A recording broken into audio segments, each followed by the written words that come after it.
O nosso tema é Síndrome Metabólica em Cães e Gatos. O nosso grupo é composto pela Betânia, pela Bruna, por mim, Camila, pela Gabriela e pela Mariana.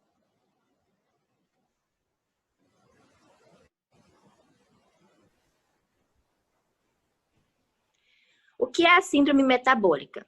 É uma condição metabólica que agrupa vários fatores de risco que causa a predisposição de indivíduos à resistência insulínica e a desenvolver doenças cardiovasculares.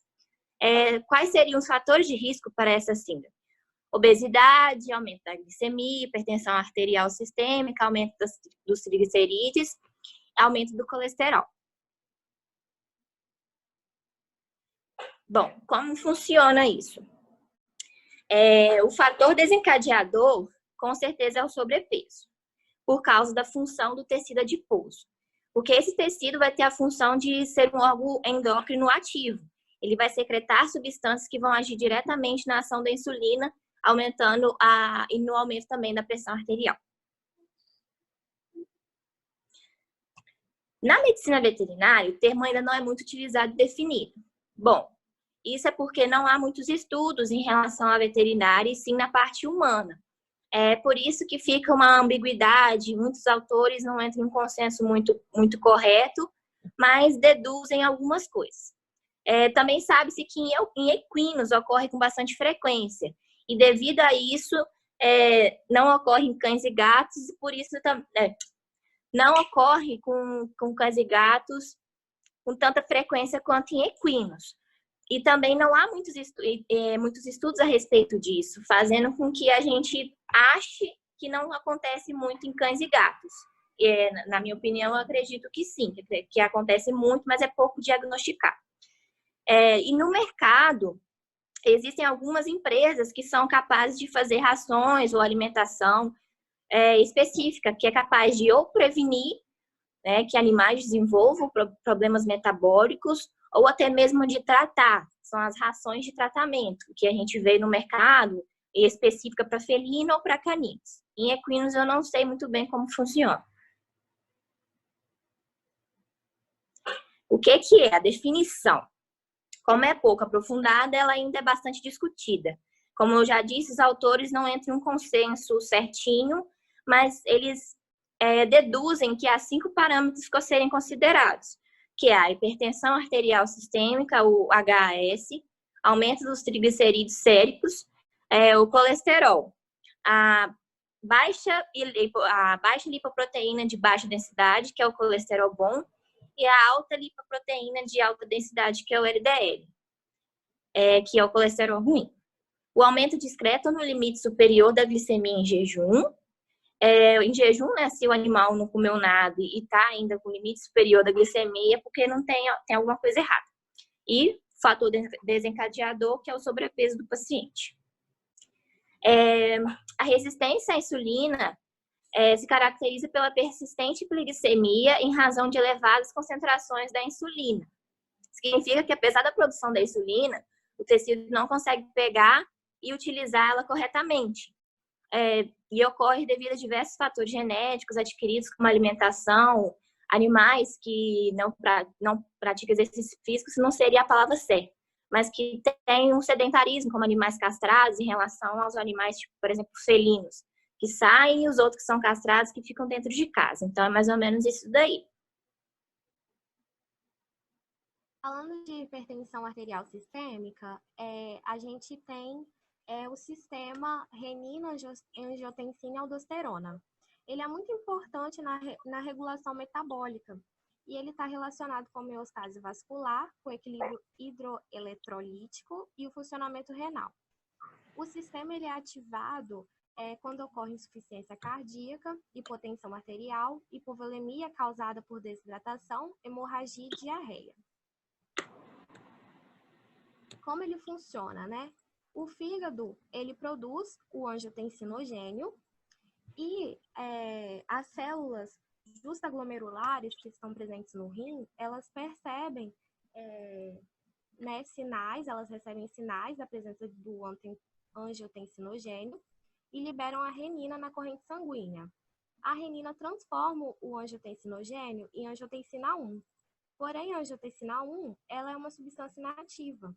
Então, lá nos pulmões, a gente tem a enzima conversora da angiotensina, que é a ECA, que ela cliva a angiotensina 1 e transforma em angiotensina 2. Essa angiotensina 2, ela causa vasoconstrição. Então, ela aumenta a resistência, né, das paredes dos vasos sanguíneos e o sangue passa com mais pressão nas veias, né, aumentando a pressão aí do sangue. E a angiotensina também, ela estimula as adrenais a produzirem aldosterona. E a aldosterona, ela estimula o rim a reter o sódio e, consequentemente, ele retém mais líquido no corpo, né? Aumentando o volume de água, né? A expansão celular. Pode passar. Qual a influência da obesidade na hipertensão? O tecido adiposo ele tem grande quantidade de angiotensinogênio. Consequentemente, né, estimula a renina, transformando em angiotensina 1 e angiotensina 2. E aí ocorre o aumento da vasoconstrição e o aumento da concentração de aldosterona, que também causa a retenção renal de sódio líquido, causando a hipertensão em animais obesos, né? Então, o papel do sistema renina-angiotensina-aldosterona na obesidade de cães, como a Camila já falou, cães e gatos, ainda não é bem estudado. Mas essa informação é muito encontrada em estudos humanos e com roedores. Por isso que a gente leva a hipótese, né, de que essa relação também é muito importante nas espécies de cães e gatos. A obesidade e a hipertensão. Então, a obesidade também está associada a altos níveis de aldosterona. Isso acontece porque os ácidos graxos localizados na região da zona glomerular, das adrenais, aumentam a biossíntese de aldosterona. Então, a gente leva a hipótese, né, de que o acúmulo da gordura intraabdominal promove um aumento do aporte dos ácidos graxos ao fígado. E aí, esse estímulo do fígado com os ácidos graxos faz o fígado converter para estímulos de produção de aldosterona pelas adrenais, o que aumenta ainda mais a deposição de sódio, né, e líquido. Aí a gente também tem a resistência insulínica em relação à hipertensão, que a obesidade leva à resistência à insulina, que causa a hiperinsulinemia e o aumento da pressão arterial e sistêmica. Como que isso ocorre? Pode passar. A alta concentração de insulina circulante causa retenção de sódio e outros efeitos vasculares, né? Como a ação, né, de fatores da angiotensina. Isso faz com que haja proliferação de sódio no músculo liso, vasoconstrição, vasopressina, e aí também aumenta a pressão do sangue. E também, devido à ação mitogênica da insulina, ocorre uma hipertrofia do músculo liso. Isso faz com que o transporte iônico da célula, da membrana celular, em relação ao cálcio, se modifique, né? E aí a gente tem um aumento dos níveis de cálcio nos tecidos renal e vascular sensíveis à insulina, o que causa também a vasoconstrição das veias.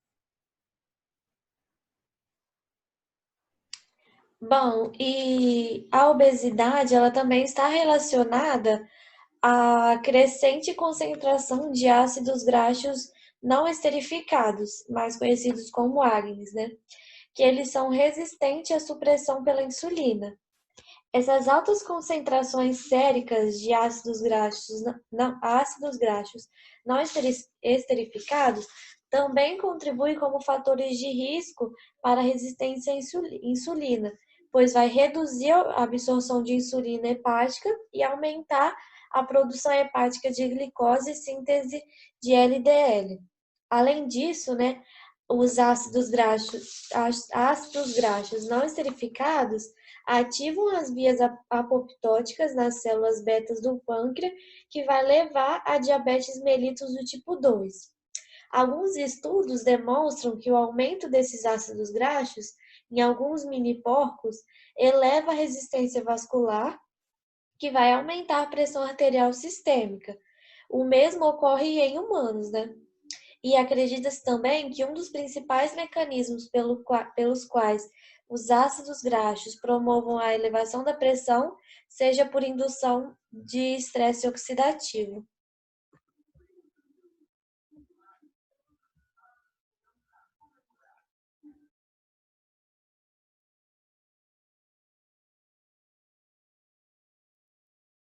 Agora a gente vai falar sobre a resistência insulínica na síndrome metabólica, já que a obesidade é um dos principais sintomas da síndrome metabólica e também o principal fator de risco para o desenvolvimento da diabetes mellitus tipo 2.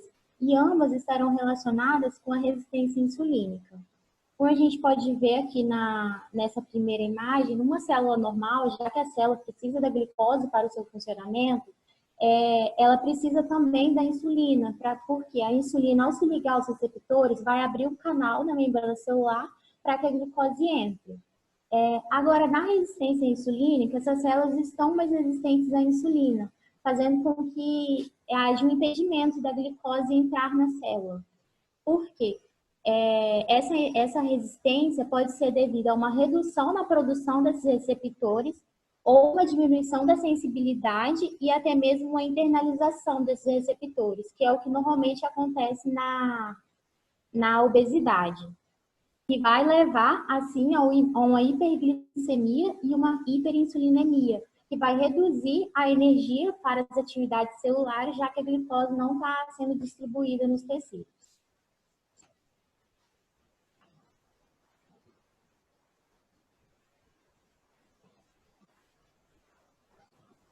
O tecido adiposo, ele é responsável por armazenar lipídios. E em pacientes obesos, quando esses adipócitos estão sobrecarregados de triacilglicerol, eles vão perder a capacidade de estocar mais lipídios, fazendo com que haja um acúmulo de gordura em outros tecidos, em tecidos esses que não são adiposos, como o músculo esquelético, o pâncreas e o fígado, que podem levar ao desenvolvimento da resistência insulínica.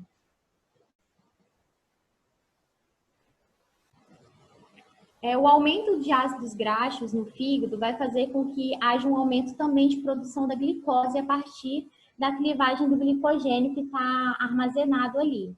E também uma redução do clearance hepático de insulina, isso vai fazer com que uma enzima hepática tenha sua atividade diminuída. E essa enzima tem como função a degradação da insulina, ou seja, vai sobrar mais insulina na corrente sanguínea, fazendo com que as células fiquem mais resistentes à insulina e também acarreta outras condições, como a intolerância à glicose, a hiperlipidemia e também a hiperinsulinemia. O tecido adiposo, como a Camila já falou, ele tem um papel importante na função endócrina. Ele secreta hormônios esteroidais, fatores de crescimento, citocinas, fatores vasoativos e substâncias envolvidas no controle do apetite. Essas substâncias são as adipocinas, que a gente vai falar a função agora a seguir. Elas são responsáveis pela regulação do metabolismo da glicose e de lipídios, função de sistema imune e processos inflamatórios, homeostase e angiogênese. Aí aqui a gente circulou as principais adipocinas e substâncias que estão aumentadas no tecido adiposo e em pacientes obesos, como a leptina e a adiponectina, que a gente vai falar para frente, o TNF-alfa, a interleucina 6, o angiotensinogênio, o LDL e o triglicerídeo. A leptina, ela é uma das principais adipocinas e mais bem caracterizadas em cães e gatos. É uma proteína secretada pelo tecido adiposo e quanto maior a quantidade de tecido adiposo, maior será a quantidade de leptina circulante. E ela também está diretamente ligada à resistência insulínica em cães e gatos. Essa relação resistência insulínica, obesidade e leptina, ela pode ser explicada da seguinte maneira. Um obeso, ao ingerir alimento, ele vai fazer com que haja um aumento de glicose e insulina, porque as suas células já vão estar resistentes à insulina. E também vai haver um aumento da leptina na circulação, porque a obesidade também vai fazer com que as células vão ficar mais resistentes à insulina, gerando assim um feedback negativo, porque o hipotálamo ele não vai estar gerando a resposta de saciedade e diminuição de ingestão alimentar, como deveria acontecer, porque os receptores da leptina não vai estar respondendo ao seu impulso, né? E a outra adipocina que a gente vai falar é a adiponectina, que ela está intimamente ligada ao metabolismo da glicose e a sua captação também. Ela melhora a sensibilidade à insulina, aumenta a glicólise e também a oxidação de ácidos graxos. Só que diferente da leptina, o aumento da quantidade do tecido adiposo aqui, ele vai resultar em uma menor quantidade de adiponectina circulante. E os seus baixos níveis estão relacionados ao desenvolvimento da resistência insulínica e também da diabetes mellitus do tipo 2. Bom, agora a gente vai falar um pouquinho da obesidade relacionada à resistência insulínica, né? A obesidade ela é considerada uma inflamação crônica que vai elevar a produção de citocinas inflamatórias, como a interleucina 6 e a TNF-alfa, e os macrófagos que também produzem citocinas inflamatórias, né? Aí a liberação dessas citocinas pelo tecido adiposo estão relacionadas com a resistência insulínica, doenças cardiovasculares e algumas outras. Porque durante o desenvolvimento de obesidade, esses adipócitos eles vão aumentar de número e de tamanho, como está aí na figura essa daqui. E assim, as outras estruturas, assim como as outras estruturas e substâncias que vão gerar respostas vasculares e metabólicas, né, que vai aumentar o risco dessas doenças cardiovasculares. Deixa eu passar.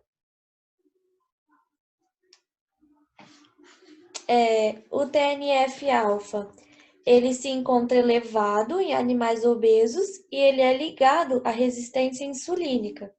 E a interleucina 6, ela está elevada na síndrome metabólica e na obesidade, e também na diabetes tipo 2, né? Diabetes mellitus tipo 2, e ela inibe a sinalização de insulina.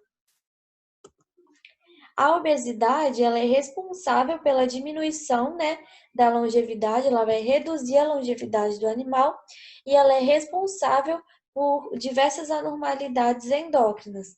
Ela é considerada um fator de risco para o desenvolvimento de diabetes tipo 2, né? Porque ela leva a resistência à insulina e intolerância à glicose. E também a dislipidemia, que são altas concentrações de LDL e de triglicerídeos. Nos riscos cardiovasculares em cães, os cães eles apresentam algumas vantagens em relação aos humanos, quanto ao desenvolvimento de doenças cardiovasculares. Isso porque eles são mais resistentes às dietas ricas em lipídios e ao desenvolvimento de ateroscleroses. Também, além de diferenças fisiológicas importantes do sistema cardiovascular, como a contração esplênica compensatória, a perda de volemia e a hipotensão e uma extensa reserva do sistema circulatório do miocárdio. Superior àquela encontrada nos primatas, roedores e nos suínos. Isso confere ao cão uma maior proteção em relação à ocorrência de infartos do miocárdio. Além disso, a resposta contra a isquemia crônica resultando em angiogênese, e é bem mais eficiente em cães do que nos seres humanos. Também, apesar da natureza técnica de muitos exames diagnósticos de disfunções cardiovasculares, e a história e o exame clínico continuam sendo o passo mais importante na suspeita desses sistemas. Em determinadas situações, ele pode levar ao estabelecimento um diagnóstico e fornecer valiosas informações sobre a evolução da doença cardíaca, auxiliando significativamente no tratamento. Pode passar. A obesidade ela é descrita como um fator predisponente ao aparecimento de várias patologias, tanto em cães como nos seres humanos, citando dentre elas as que afetam o sistema cardiovascular. Descrevendo-se elas, temos a hipertensão arterial, elevação do débito cardíaco e volume sanguíneo total, hipertrofia ventricular esquerda e direita, sobrecarga arterial esquerda, aparecimento de anormalidade do sistema de condução e arritmias por infiltração gordurosa do miocárdio e obstruções. Fisiologicamente, sabe-se que tais alterações elas são capazes de precipitar o aparecimento de insuficiência cardíaca congênita, podendo, diante disto, estar envolvidas nas complicações dos casos clínicos cardiológicos. Eles também alertam para a necessidade de avaliar cardiologicamente também os cães obesos, sem queixa clínica de cardiopatia.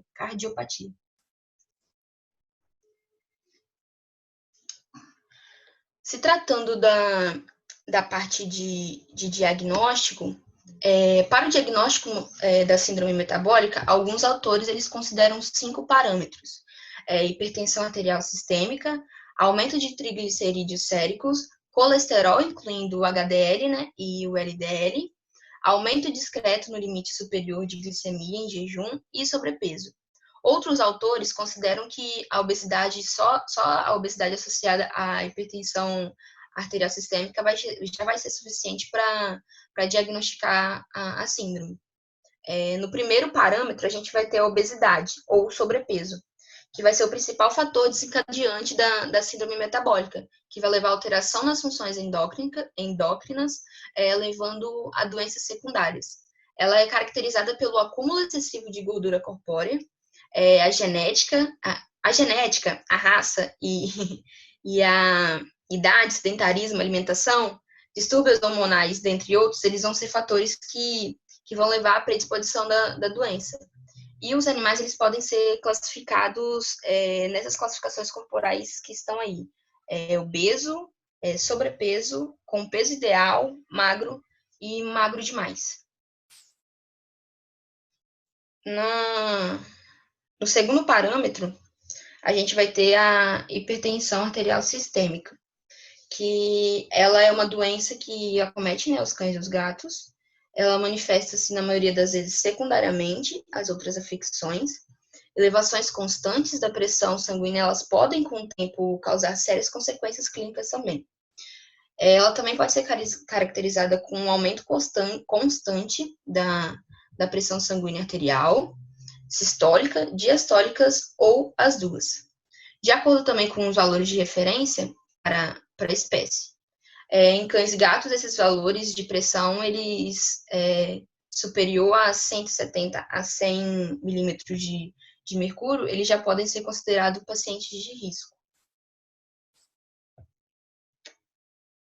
No terceiro parâmetro, a gente tem a glicemia.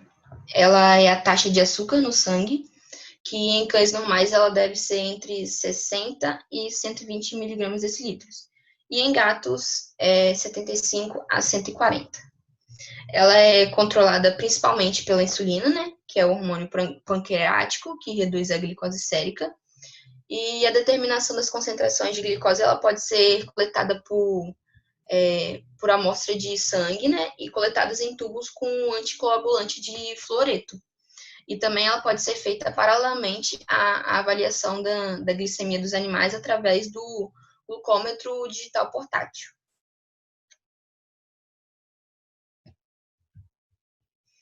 No quarto parâmetro, a gente tem os triglicerídeos séricos, né, e o colesterol, que estão ligados à hiperlipidemia. As hiperlipidemias, elas são diagnosticadas pela medição das concentrações séricas dos triglicerídeos ou dos colesteróis. A avaliação visual do grau da turbidez no soro, ele pode dar uma estimativa do nível de triglicerídeos. Quando esses triglicerídeos são altos, o soro ele vai apresentar uma aparência opaca, leitosa, que pode conter mais de 300 miligramas por decilitro. O soro ele vai se tornar opaco quando o triglicerídeo ele se aproximar de 600 miligramas decilitro. Ele é semelhante a um leite desnatado, quando esses níveis de triglicerídeos estão próximos de 1.000 miligramas decilitros. E após ter sido diagnosticado com a hiperlipidemia, o próximo passo vai ser determinar se o paciente ele possui uma desordem lipídica primária ou secundária. Nos cães com a hiperlipidemia, ele deve ser realizado hemograma, análise bioquímica e a análise bioquímica do sangue, né? E urinálise e o colesterol. Aí, aqui a gente vai ter passando essa, a gente vai ter um esqueminha de tudo que eu falei aí. Primeiro, você vai diagnosticar, né, se o animal tem a hiperlipidemia em jejum. Você vai verificar se o gato ele vai estar em jejum aí por 12 horas, o animal. Se sim, o soro, você vai verificar se ele vai ser hiperlipidêmico. Se sim, você vai ver se existem as causas secundárias da hiperlipidemia. Se sim, você vai ver se vai ter hipertireoidismo, diabetes mellitus, hiperadrenocorticismo, pancreatite. Como as meninas disseram aí, a diabetes ela vai estar também associada à síndrome metabólica.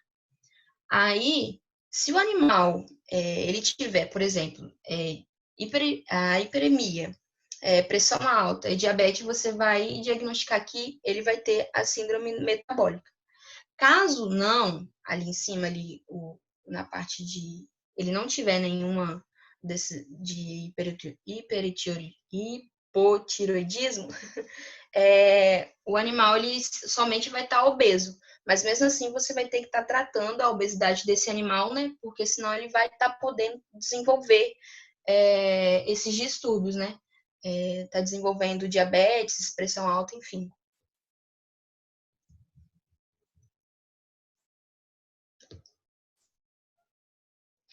Bom, agora falando sobre o tratamento de profilaxia, o tratamento da síndrome metabólica, ela é relativamente simples e vai basear principalmente na mudança de estilo de vida do animal.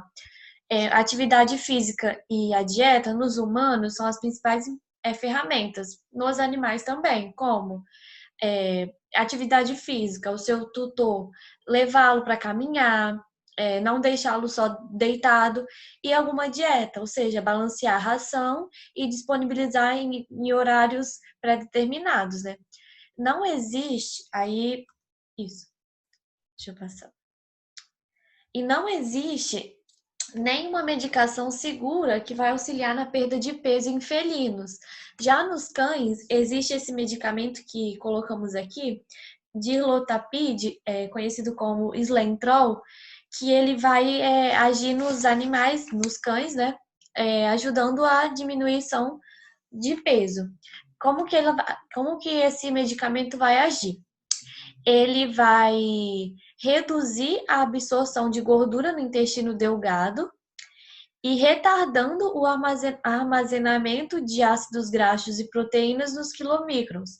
Além disso, ele também vai agir, o Slentrol vai agir ativando o peptídeo YY. O que seria esse peptídeo, né? Ele é um supressor de apetite e um hormônio da saciedade. Ele é um hormônio periférico que ele vai sinalizar lá no hipotálamo que o animal precisa diminuir a ingestão de alimento. Assim, o animal vai reduzir o apetite e vai ter perda de peso, né? Um dos efeitos colaterais que podem ter esse medicamento é a esteatorreia, que é uma fezes gordurosa, porque ele, como a gordura é absorvida no interior do enterócito, vai acontecer isso. E em relação à hipertensão arterial sistêmica, um tratamento dela pode ser o uso de inibidores da enzima conversora de angiotensina, que vai reduzir a pressão arterial sistólica e melhorar a ação da insulina sobre os ácidos graxos e diminuir a glicemia. E é isso.